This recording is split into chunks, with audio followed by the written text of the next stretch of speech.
Tá bem. Bom, primeiro é um super prazer aí estar com vocês, né? Trocar ideias, né? Eu acho que esse curso que eu estou me propondo é para a gente trocar ideias e entender o processo todo, né, de um filme, né? Assim, de como ele começa, né? Como diz da ideia, né? Ou seja, e ir até o lançamento e ver todas as etapas de um filme, para a gente entender a complexidade que é fazer um filme ou uma série, né? E eu pretendo, em cada etapa, me deter um tempo, a gente entender de que maneira se deve ser feita cada etapa, como é que se desenvolve um roteiro, como é que você passa de uma ideia para um argumento, depois para um roteiro, e se for uma adaptação literária, como é que funciona, né? Então, assim, eu acho que evidentemente, a base de tudo é o conteúdo, né? Só que depois do conteúdo tem toda transformar esse conteúdo, aquela ideia que você teve, aquela vontade, ou aquela notícia que você leu no jornal, transformar isso num filme, né? Então a gente vai discutir todas as etapas de um filme, desde a preparação, a pré-produção, a produção, filmagem, e depois entender a pós-produção, e depois separar, né? Porque um filme, assim, são três alicerces, né? Que é a produção, a distribuição e a exibição. Então, assim, entender que também chega uma hora que vira uma questão de negócio industrial, né? Por mais alternativo que o filme seja, né? A gente entender as etapas que se sucedem depois e como se colocar nelas, entendeu? Entender qual o tamanho do seu filme, qual a melhor maneira de escoar ele, né? Então, assim, porque não é o cinema tem um diferencial, né? Que ele também é uma indústria, né? Por mais artístico que seja, por mais o filme visceral, então ele entra depois num processo que meio escapa do controle da gente, que é a distribuição e a exibição. Isso a gente está vivendo hoje uma grande transformação em todos esses mecanismos, né? Eu acho que né, independente da pandemia, eu acho que é um processo que está acontecendo parecido com o que aconteceu com a indústria de disco, né? Algum tempo atrás, que houve uma revolução, uma transformação, e no cinema também, né? Desde o processo em que a gente passou, né, da película para o digital, né? Houve muitas etapas, né? A gente já conseguia atingir uma qualidade no digital. Então, isso já estava havendo uma transformação na própria maneira de fazer os filmes, né? Então, a gente vai conversar muito sobre isso e trocar ideias, né? Eu acho que é um importante aqui a gente trocar ideias. Então, eu gosto de falar, abrir para perguntas, né? Que a gente evolua na conversa junto. É um aprendizado junto. E como eu vou falar de muitas coisas, né?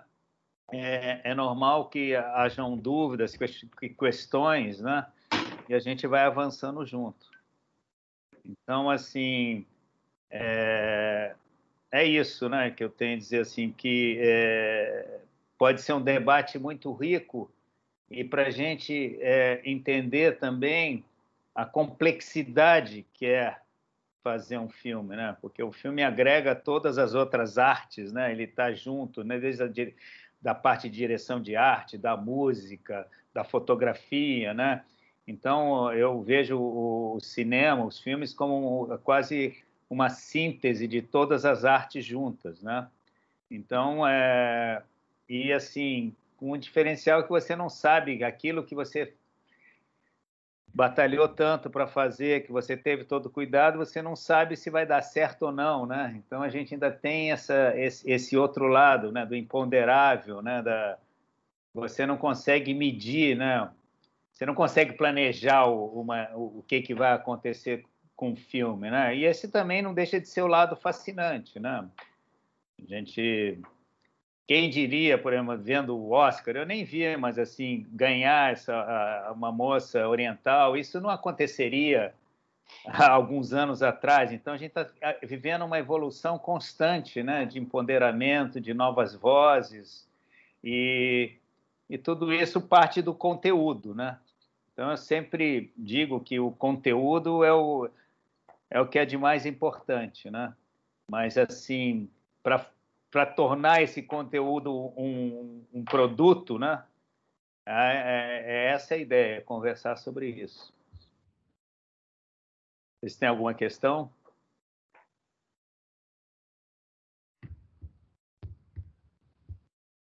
Então,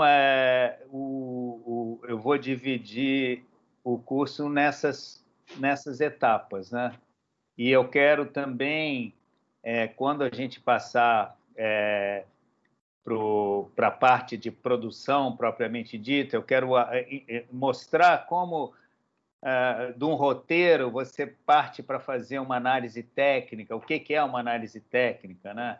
Que é dissecar o roteiro inteiro, cena por cena, frase por frase, e como a partir da análise técnica você pode fazer um orçamento. Daí a gente vai entrar no orçamento, entender o orçamento, como funciona, entender as diversas funções, entender o que cada pessoa faz num filme, né?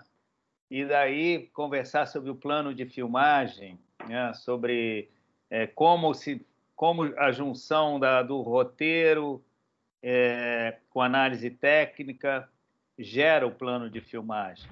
É simplesmente, como diz o plano, como você pensa um plano de filmagem, porque quando você faz um orçamento, você vai determinar quanto tempo você pode ter de filmagem, quantas semanas de pós, quantas semanas de preparação. Então, você tem que encaixar o plano de filmagem dentro desse orçamento também. Então, a gente vai discutir todas essas questões, né? E tentar entender, dentro desse pouco tempo, assim, mas entender todos os processos, todas as etapas, a função de todas as pessoas, né? E para depois compreender como é que funciona a distribuição, né? Que hoje em dia está em constante mudança, e a ponte da produção, da distribuição para exibição, né?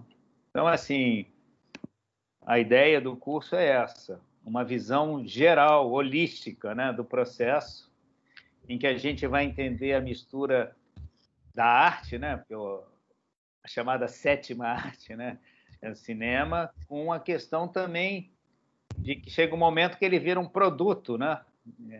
É um produto que a gente tem que distribuir. Então, essa é a parte cruel da atividade, né? Que é igual você ter um produto alimentício e colocar no mercado, entendeu? Então, isso existe. Vamos falar das importâncias dos festivais, enfim, vai ser um papo geral.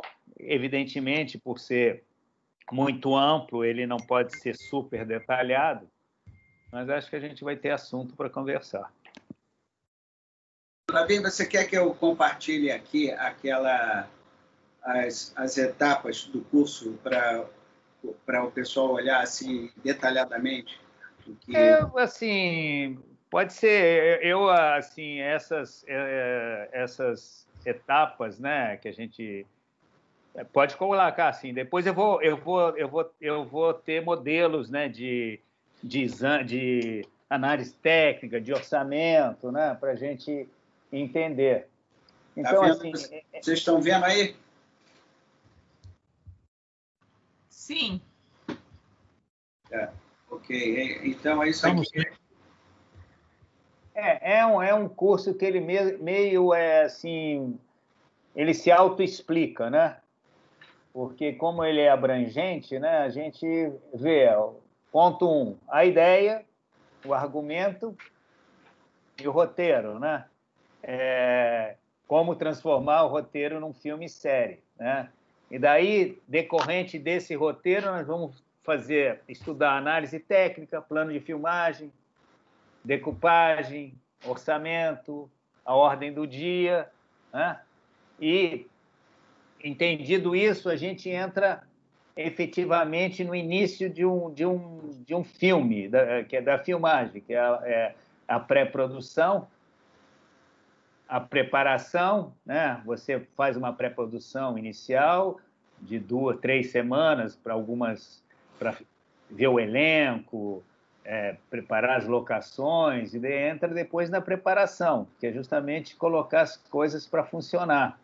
E quanto melhor você prepara, melhor vai ser a condição de filmagem. Vamos falar sobre a filmagem e depois, numa outra aula, sobre a edição e pós-produção, né? Então, assim, e a gente finaliza o curso falando justamente da distribuição, estratégia e lançamento, né? Exibição. Então, eu acho que essas etapas elas são muito autoexplicativas, né? É uma questão da gente conversar, trocar ideias, enfim. Assim, é o que eu tenho a dizer sem entrar no curso efetivamente, né? Vocês têm alguma questão, alguma dúvida?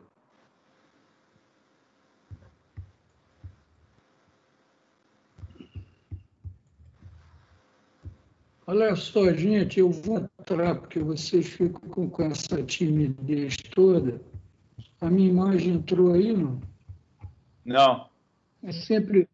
Não entrou a minha imagem? Não, a imagem Não. tão linda. Então, olha só. Tá o Antônio, estou vendo. Engraçado. Eu vou resetear a minha câmera. Espera aí, vamos ver. Não, é o seguinte, todo instrutor precisa ter um feedback de vocês, saber um pouco o que vocês já sabem, falar de vocês, até para organizar o curso de uma outra forma. Então, eu vou dar um tempo aqui para vocês tomarem coragem e começar a falar sobre isso, de vocês mesmos. Agora, outra coisa que o instrutor não faz, eu conheço desde muito jovem, é o seguinte, os instrutores não falam de si mesmos, mas então eu vou falar do Flávio.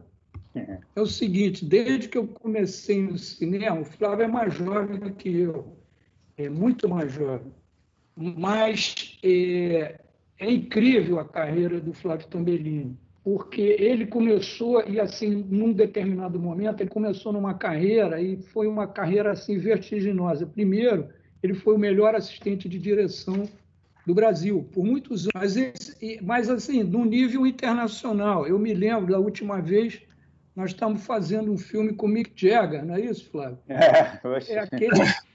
Foi uma barra lindíssimo, com o filho, como é que era o nome do cara? O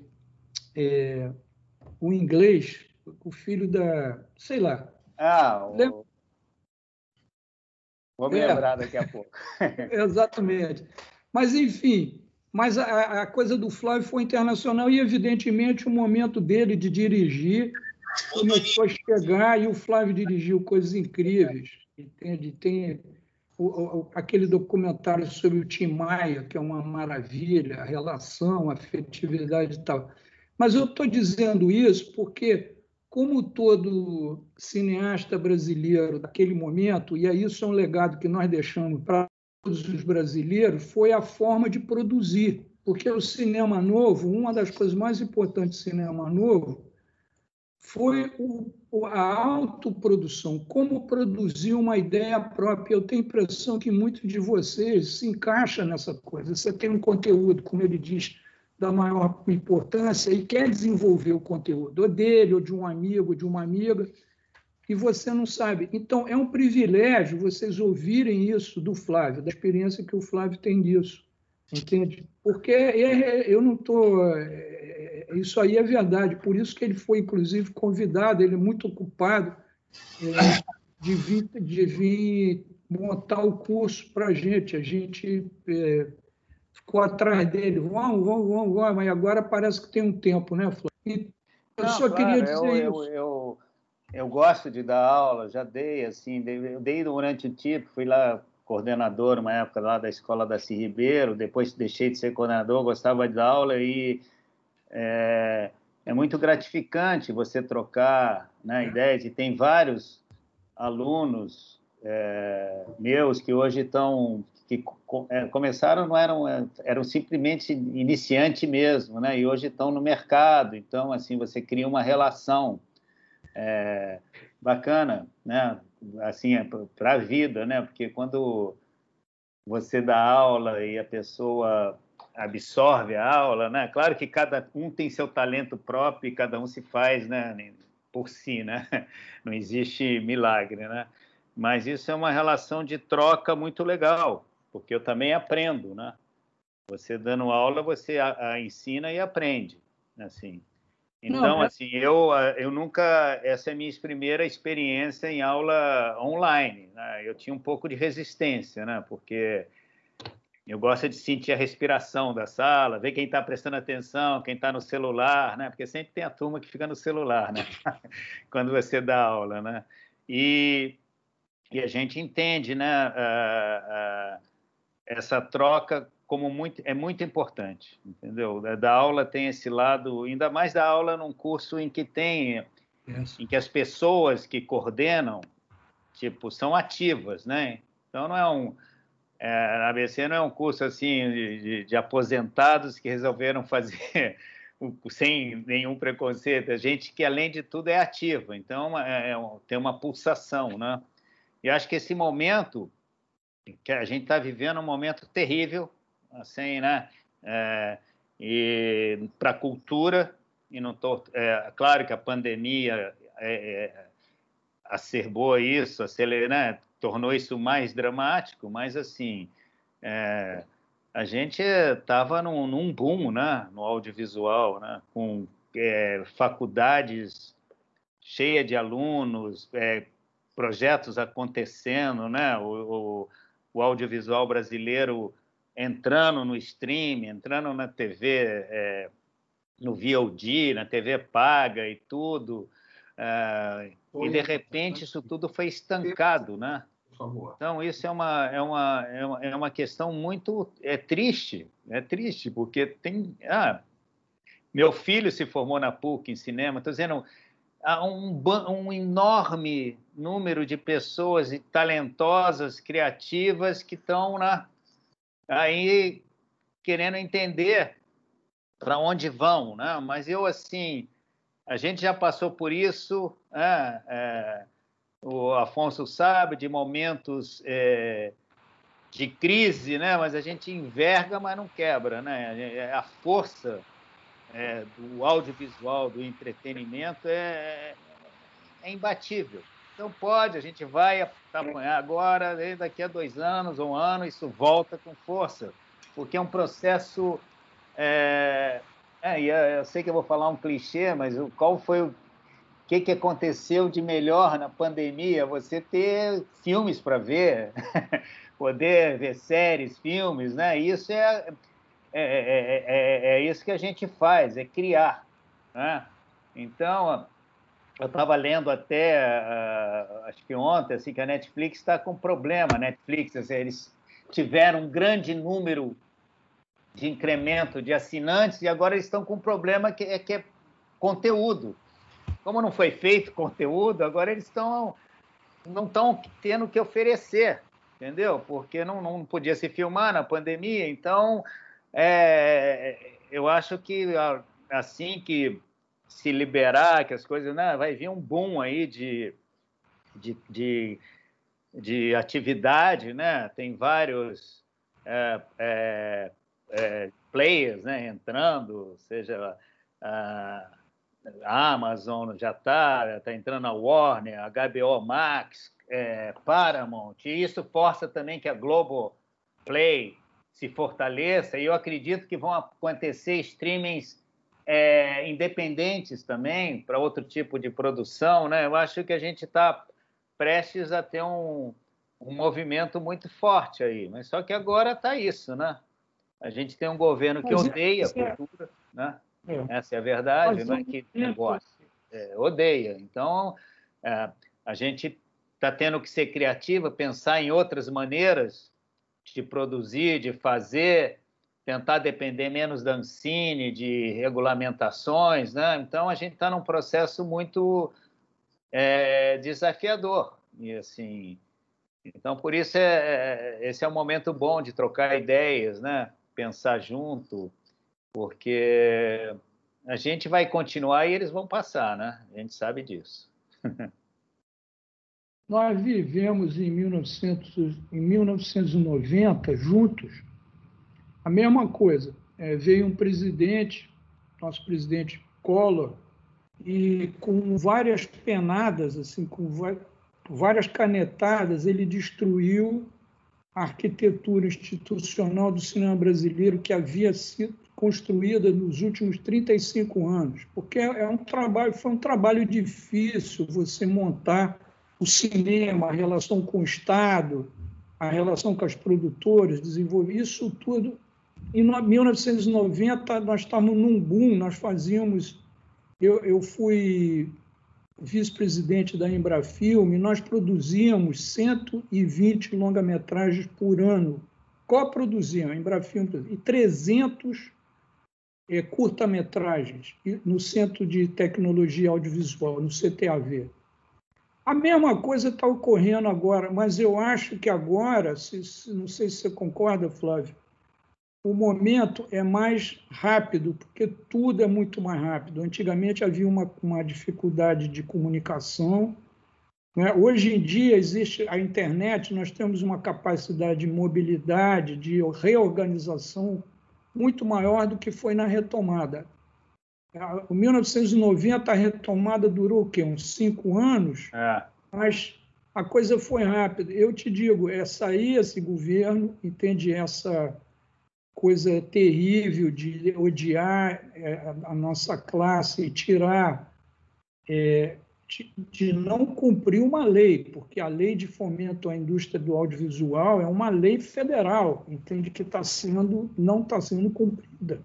Enfim, mas isso aqui agora é muito rápido, porque se não sair antes do tempo, quando sair, isso aqui vai crescer rápido. Então, eu acho que esse momento que o Flávio colocou é de reflexão, de conversa, de preparação, porque cinema, entende, todo mundo gosta de filmar, mas cinema é feito antes da filmagem, né? Quer dizer, cinema é um tubo, né? É um fluxograma. Você começa a dar ideia, o curso é maravilhoso por isso. Você começa a dar ideia, o roteiro, você pensa, não, é tranquilinho. Tranquilinho nada. Você já tem que ir projetando as coisas, e aí você vai ver a consequência da produção, volta para a realidade, o roteiro. Aí, quando chega no roteiro, já é outra coisa, entra outros players, não é isso?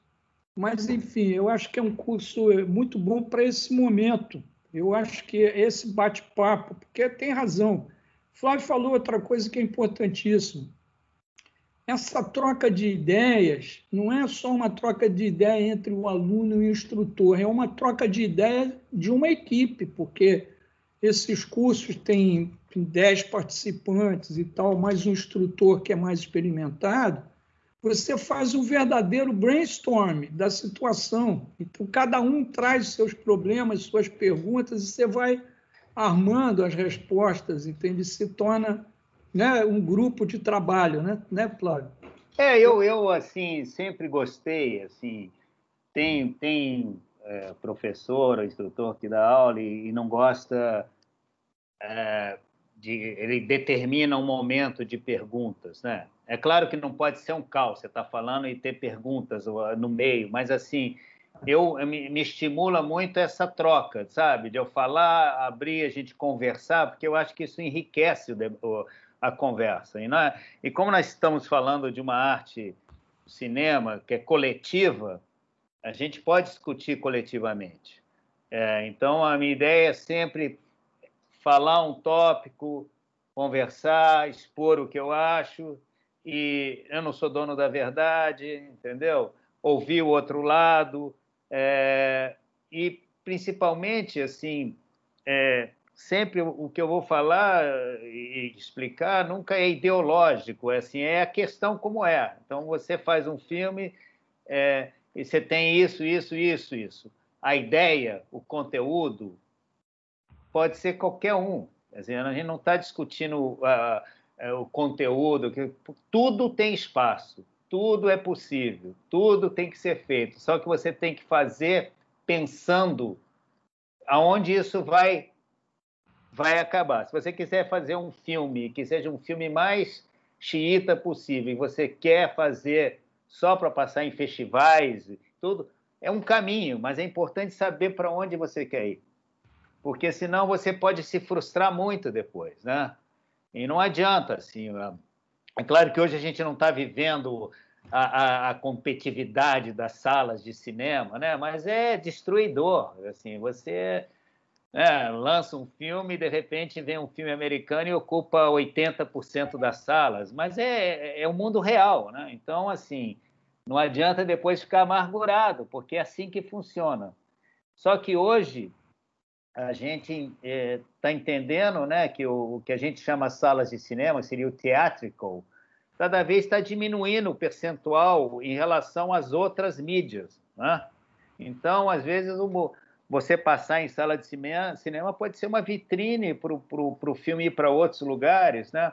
E, assim, um dos grandes paradigmas que existiu foi quebrado, que era assim, o filme que é do streaming não é filme de festival, não pode ir. Isso, Cannes tentou manter essa separação, segurou 1, 2 festivais, e daí tem que abrir. Não, sabe? Tudo bem, passa uma semana no cinema, não adianta você lutar contra as transformações. Eu me lembro quando, sei lá, 15 anos atrás, você ia mandar um filme para, sei lá, para Cannes ou Berlim, submeter, eles não aceitavam que o filme fosse digital. Falaram, não, o filme aqui tem que ser em película, tem que vir aquela, sabe? Não... eu entendo, era uma coisa assim, vamos manter a tradição da película, do filme, só que isso durou 2, 3 anos, depois entrou, entendeu? Então, é um movimento contínuo, né? E que é muito importante, né, que você entenda para onde você quer ir, né, e não simplesmente fazer. E isso é um pouco a ideia que a gente quer partilhar, né? Mas é isso. Eu já meio falei assim o que eu teria que falar sobre o curso, né? Assim, falar mais assim é um pouco começar o curso, né? Eu gosto de saber dos participantes todos, eu quero entender com quem que eu estou falando, o que já fez, o que pretende fazer, se não fez nada, não fez nada, né? Até para eu entender que algumas coisas que eu posso falar, quem nunca ouviu nada não entende. Então, eu preciso dar um curso para todo mundo, né? Então, assim, sempre o que eu faço é entender. A primeira coisa, quando inicio um curso, é saber ouvir cada um. Cada um vai falar, se apresentar, dizer, se apresentar para os outros, né? Então, é isso. Enfim, é isso que eu tenho a dizer, a não ser que vocês tenham mais perguntas, ou mais não, uma pergunta. E Afonso tem alguma coisa a dizer mais? Ou a gente espera mais gente? Eu não sei como é que é a dinâmica de vocês, né? Não, vamos. Eu acho que as pessoas agora já tomaram coragem. Por exemplo, a Samanta, que está aí ligada, que ela falar. A Gabriela, as mulheres estão sempre hoje na frente. Você sabe que é incrível isso. As mulheres lideram a produção hoje em dia. Estatisticamente, são as mulheres. A Mônica pediu a palavra. Sim, Mônica, por favor. Tem que abrir o microfone, Mônica. Obrigado. Eu abri o microfone, vocês me desculpem por não abrir a câmera. No momento não é possível. Vou me apresentar brevemente. Eu sou formada em cinema pela UF, sou pós-graduada em cinema e antropologia pela USC. Atualmente eu dou aula na PUC, já há bastante tempo, por sinal. Tive uma passagem, Flávio, pela Darcy Ribeiro, dei aula lá de roteiro, mas não no mesmo período que você coordenava. E eu tenho uma pergunta sobre o curso, que eu acho que seria uma coisa de grande interesse, na minha imaginação, né? Eu acho que seria uma coisa de grande interesse para o público do curso, que seria uma análise de casos, né? Para filme, para série, enfim, considerando, inclusive, o momento, o período em que o projeto foi desenvolvido e que chegou ao mercado. Por quê? Exatamente pelo que você estava falando antes, que a gente sabe, né? Uma paralisação da Ancine, enfim, muda, né? Nós não temos... Eu sou analista de projetos para a Ancine e há 2 anos eu não recebo um projeto para análise. No terceiro ano, o último lote de projetos que eu recebi foi em novembro de 2018, ou seja, editais da Ancine, nós sabemos, estão parados, além do último ter sido francamente censurado, né? Enfim, então era essa a pergunta. Você vai trabalhar com análise de casos, de filmes, séries? Não, Mônica, ótimo, já te conheço de nome de professora e tudo. Eu vou trabalhar, sim, mas eu preciso receber, tem que ser um diálogo em que eu receba esse input de vocês para eu devolver. Eu vou trabalhar e eu vou dizer, eu estou passando pelas mesmas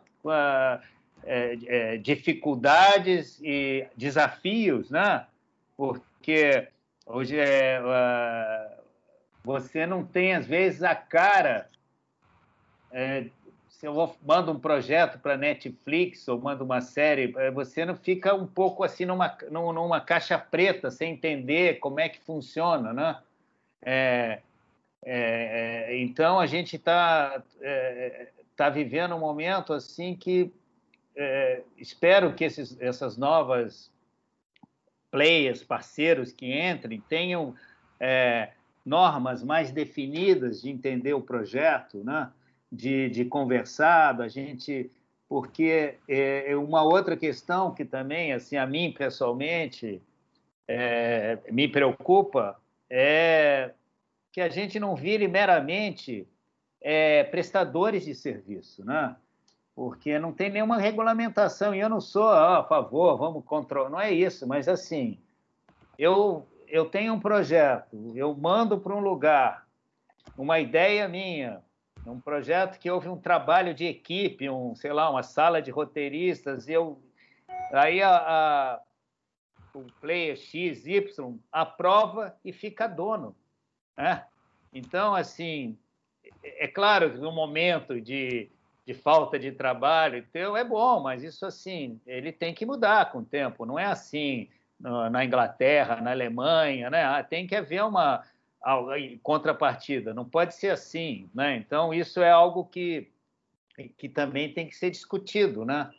Até que ponto esse modelo tem que ser melhorado, tem que ter contrapartidas, a gente é um mercado enorme, né? Então, a gente não pode simplesmente agradecer de ter feito o projeto e isso não repercutir nada, além de você ter um equity, ou de ter uma reserva de mercado, de ter alguma coisa, eu digo contrapartida em geral, né, para atividade, né? Então, são questões assim que a gente tem que discutir. Com certeza, a gente vamos falar de filmes, de séries, e assim, eu preciso receber essas, né, na hora da gente conversar, eu entender qual a demanda de vocês, e a gente vai. Esse curso não é inflexível, a gente tem os temas, e esses temas das aulas, eles são muito abrangentes, né? A gente pode sair de uma coisa para outra e estando na mesma ideia. Então, com certeza, Mônica, vamos trabalhar isso. Só complementando, então, pelo que eu entendi, você vai falar também vai discutir também uma política cinematográfica, porque, pelo que eu entendi, você está falando de regulamentação de streaming. Compreendi corretamente, Flávio?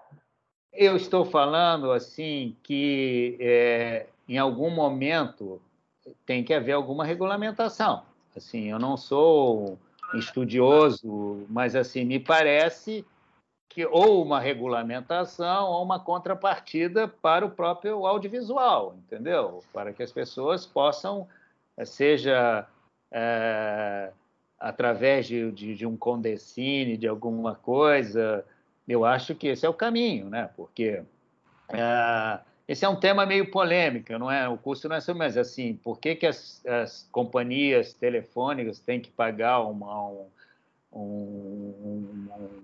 Condecine, algum valor? Então, o streaming entrou de uma maneira totalmente desregulado, que num primeiro momento é bom. Deixa eles entrarem, eles estão fazendo conteúdo brasileiro, tudo bem, mas vai ter uma hora que isso vai ter que ter uma maneira de você entender o processo. Não é burocratizar, né? Não só ter um processo burocrático que passa pela não sei aonde, né? É entender que isso faz parte de uma cadeia econômica. Claro, ter uma contrapartida, né? Eu acho isso fundamental, entendeu? É necessário. As companhias telefônicas pagam porque todo mundo assiste alguma coisa no telefone. Então, estão se servindo do produto audiovisual. Se estão se servindo do produto audiovisual, tem que pagar. Eu me lembro quando começaram a cobrar contribuição das companhias telefônicas, falaram, mas como? Nós somos telefone, nós não somos audiovisual, como é isso? Isso não cabe. Né? Hoje, né? Enfim. Então, assim, é tudo muito dinâmico. Assim. Eu acho que tudo bem, que deixa entrar, deixa e depois entender como é que isso tem que funcionar.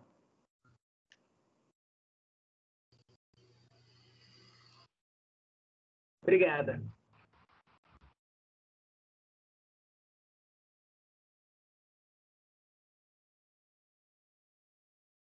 Mas é isso.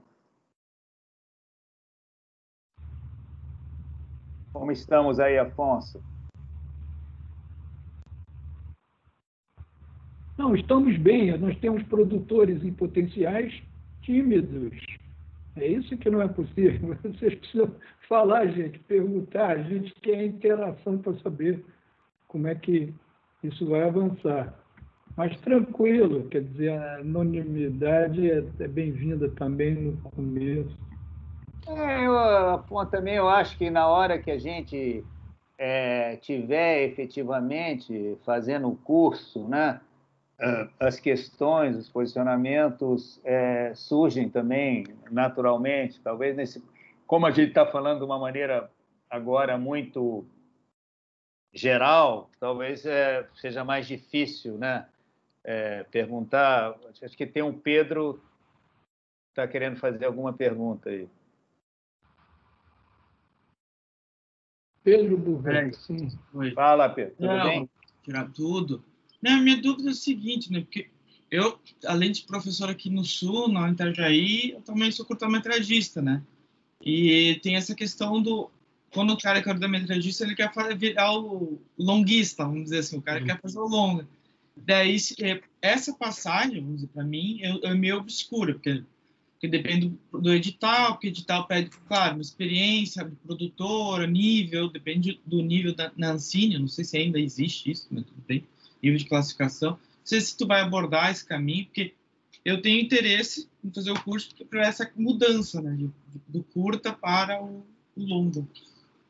Eu acho que o curta-metragem é onde, né, você descobre os talentos em potencial, né, onde as ideias. Eu acho que o curta-metragem, ele talvez na minha época de fazer curta-metragem, a gente juntava, um emprestava a câmera, o outro fazia isso, o ator vinha assim, então sempre foi algo feito com poucos recursos e não havia nenhuma pouquíssimos auxílios, né? Às vezes assim você conseguia pegar algum dinheiro no edital para pagar a Kombi, que era a época Kombi, pagar alimentação, gasolina, e o resto era muito no amor. Eu acho que esse sentimento, ele vai existir sempre. Eu acho que o curta, ele tem hoje em dia mais espaço dentro dos VODs, das TVs pagas. Então, eu acho que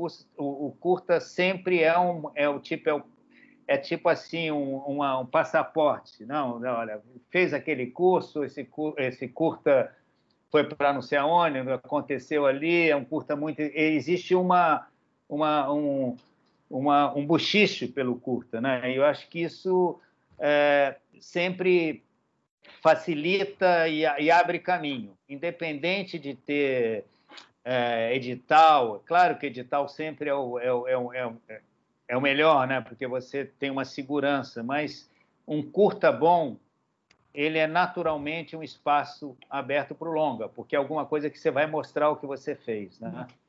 Agora, está difícil para todo mundo, entendeu? Então, está difícil em geral, né? Nós estamos vivendo esse momento, entende? E eu acho que tem que haver... Claro que a gente está falando agora, tudo é impossível, mas o estímulo ao curta-metragem é fundamental, né? E os festivais sempre têm categoria curta-metragem, né? Eu acho que é isso, né? É entender o curta-metragem como uma ferramenta natural para o longa, até porque o curta tem menos compromisso, né, de mercado e tal. Então, acho que o curta sempre vai existir, sempre vai ser forte, entendeu? E hoje em dia, talvez nisso, né? Já vi curtas incríveis feitos pelo celular. Então, acho que você também tem alguns mecanismos mais democráticos, mais baratos para se fazer um curta, né? Mas a gente vai abordar isso, com certeza. Tá. Era isso. Obrigado. Obrigado a você.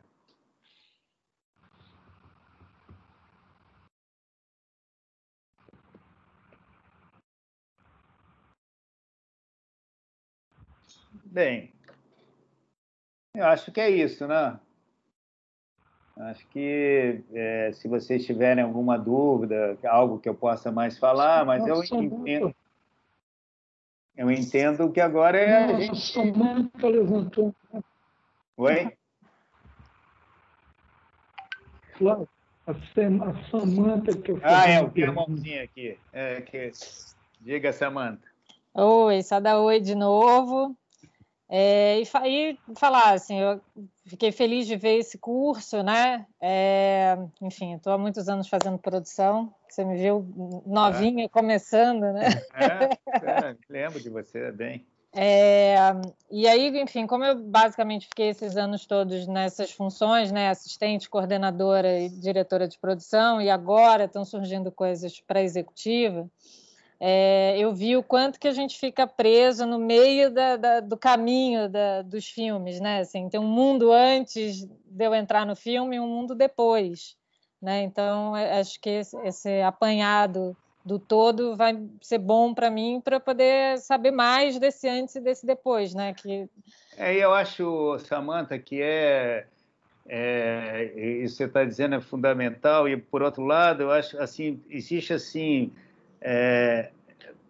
às vezes assim, eu vejo a maioria dos produtores executivos terminam quando termina o filme, tem a desprodução, e daí eles vão procurar, assim, hoje em dia o ideal é que se o produtor executivo, estou falando de mundo ideal, né, é que ele continuasse, né, também na pós-produção, né, porque você acaba tendo sempre um produtor de pós-produção que fica especialista na pós-produção, sabe, se o produtor executivo avança o filme na pós-produção, seria o ideal, né? Entender o processo depois. E hoje a pós-produção muitos filmes a pós-produção atua durante a filmagem, a maioria, porque você tem que fazer.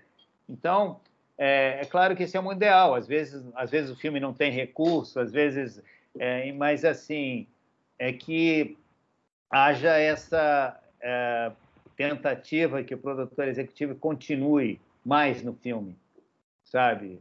Do que só na filmagem é maneira de dizer, né? Porque é o que é o mais importante, mas é que às vezes eu sinto falta, né? Então você acaba porque eu digo isso porque como a maioria dos produtores executivos não faz pós-produção, eles ficam defasados no que está acontecendo. Eu fico, imagina, entende? Porque a pós-produção é uma mudança constante, né? De coisas, né? Evoluindo. Então, eu acho que num determinado momento o ideal seria isso, né? Que a pessoa atravessasse o filme. E aí, porque após ela perpassa, né? Quando a gente começa a produção, a pós está começando também, né? Então a gente acaba lidando com coisas de pós durante a preparação e a filmagem sem muito conhecimento de causa, né? E a gente já entra com um bonde andando também, né? Assim, tem todo um hoje, né? Você sabe, né? Que a pós-produção, se você vai ter efeitos ou vai ter duplicação de imagem, ela tem que ser filmada para isso, né? Você precisa do cara de pós junto disso. Então é importante que o produtor executivo entenda disso. Eu sei que eu mesmo, às vezes, eu não sei. Você está tendo que aprender toda hora, né? Que a pós-produção evolui toda hora, muda toda hora, né? Então, a gente vai conversar muito sobre quando no item produção, as diferenças, né? Entre um diretor de produção, um produtor executivo, coordenador de produção, né? Então, é um assunto que a gente vai conversar. Que bom. Só animada. Bom. Só uma observaçãozinha aqui interessante que a gente percebeu nos cursos que a gente faz, que tem um curso, até comentei com a Samantha outro dia, que trata dos fluxos digitais, chama Workflows Digitais. Maravilhoso. E que é um curso que um editor finalizador dá para que... E tem muitos produtores que frequentam esse curso, se interessam, para entender até como dimensionar armazenamento de material, quanto ele vai precisar prever de HDs, como são os codecs, quais são os codecs que consomem mais, backups e tal, que é toda uma linguagem, digamos, nova e que evolui a cada ano, né? A cada ano isso se modifica. A gente apanha o tempo inteiro. Às vezes eu vou mandar vender um filme para o canal, ele me pede numa mídia que eu falo, o que é isso? Entendeu? Um bando de letra com um número junto, entendeu? Sabe? A gente manda para algum lugar que faz, né? Mas assim, a gente acaba não entendendo realmente, né? Porque também não dá para entender de tudo, né? Mas é muito interessante como houve essa mudança e tem coisas que são, digamos, estruturais, né? Tipo, os codecs que são usados, quais são o tamanho desses codecs, para que você consiga minimamente entender qual é o volume de dados, né? Antigamente era um volume de latas, né?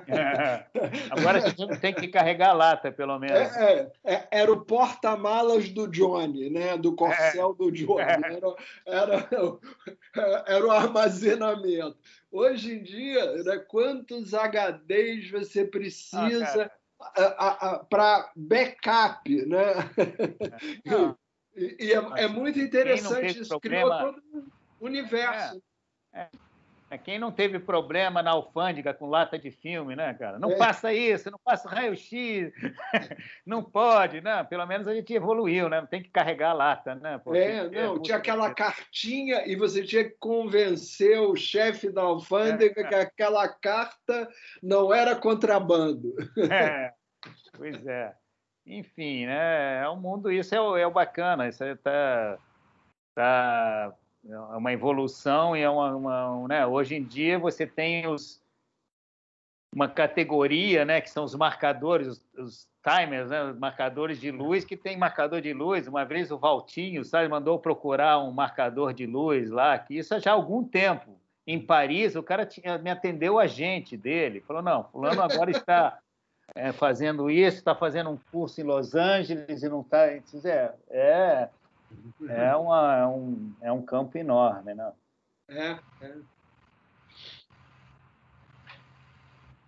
E é muito interessante porque, ao mesmo tempo, né, quanto mais estruturada essa preparação, né, quanto mais informação você tem, mais você domina e melhor vai ficando o processo, né?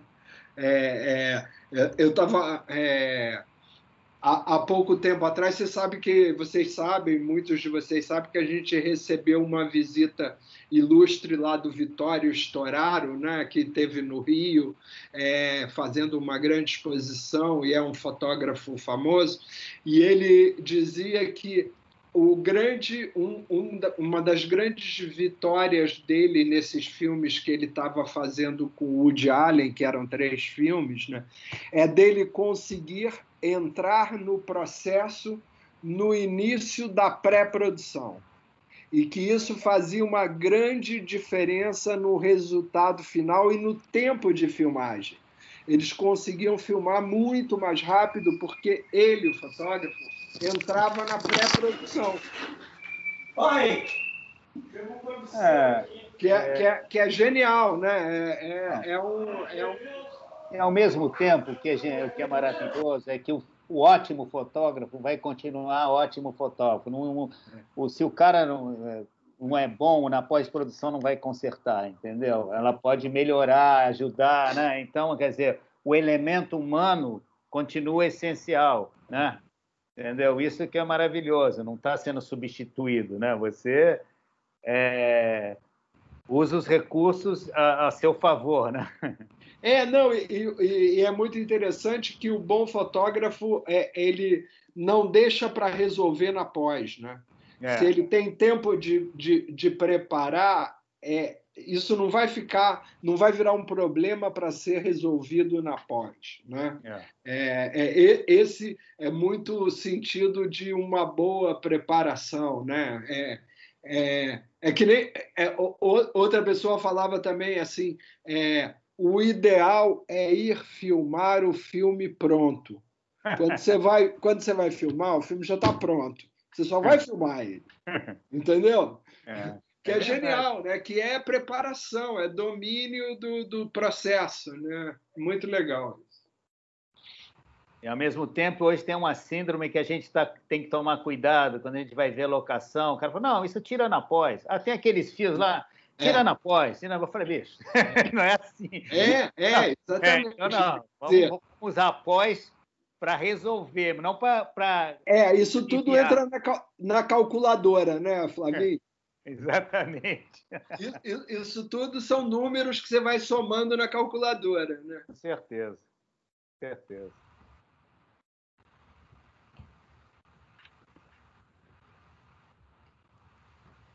Eu acho que... Enfim, acho que a gente teve esse papo que foi muito bom, né? Eu vi que chegou aqui uma pessoa, acho que é o John.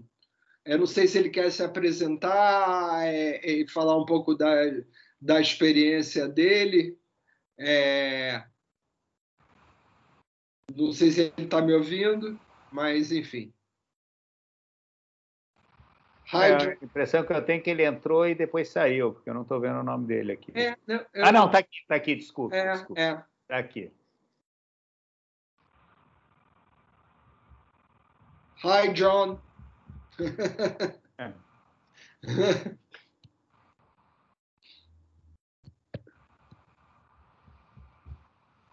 Gente, o que não se pode é ficar mudo o resto da tarde. Então, se ninguém está falando mais nada, obrigado, hein, Flávio. Eu acho que, assim, que a gente tocou em questões, falou do curso, eu acho que as pessoas têm que... A gente tem que multiplicar essa divulgação, né? E é isso, assim, tom do curso, né, vai ser esse, assim, de falar e conversar, de criar um núcleo de interação e de debate, de questões, né? Eu sempre vou avançar os assuntos, falar e abrir, porque eu acho que isso que é importante. Eu não quero ficar falando sem ter um feedback, sem ter questionamentos mesmo, questões, né? Eu acho que é isso que faz um curso ser legal, né? Entendeu? Genial, brigadíssimo, Flávio. Olha, é importante também, se alguém tem pessoas que queiram ver nós gravamos esse encontro e depois nós publicamos no nosso canal do YouTube. Se alguém perdeu, quiser recapitular alguma coisa, vocês sejam bem-vindos, beleza? Maravilha. Então, gente, ó. Muito obrigado. Beijos e abraços. Um abraço. Obrigado, Afonso, Roberto, Amanda, todo mundo. Obrigado a você, Flávio. Tchau, nos vemos. Valeu.